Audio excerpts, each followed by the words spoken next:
For those unaware, I made a video earlier this week about why Power Girl has a boob window. The comment section was frustrating, to say the least. I wanted to address some of those comments along with some stuff that I cut from the original video, so let's get started.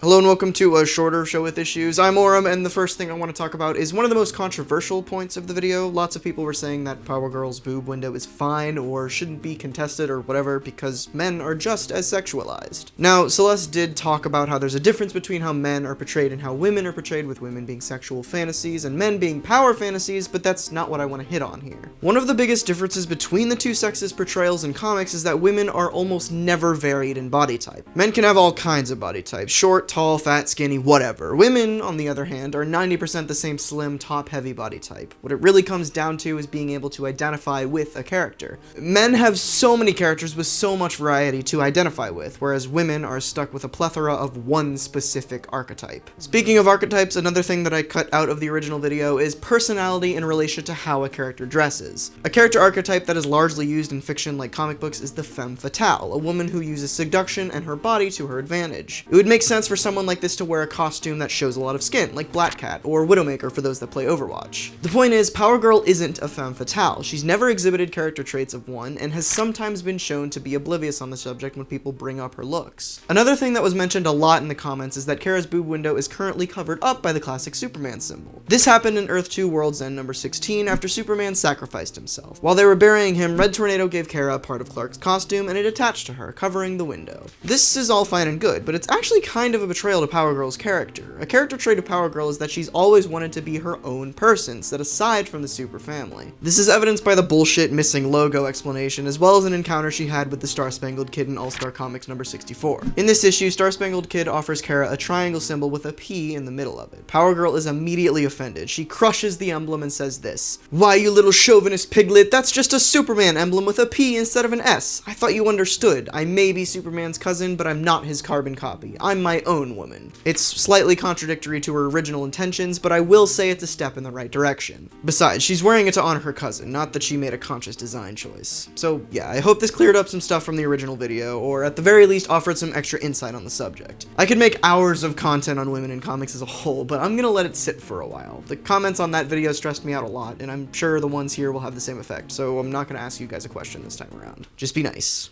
please. That all being said, be sure to subscribe before you head out so you don't miss out on anything I upload every other Wednesday and every Saturday. We are so close to 10,000. Let's get there, guys. And of course, thank you so much for watching. Next time, we talk about something a lot less controversial, so be excited for that, I guess?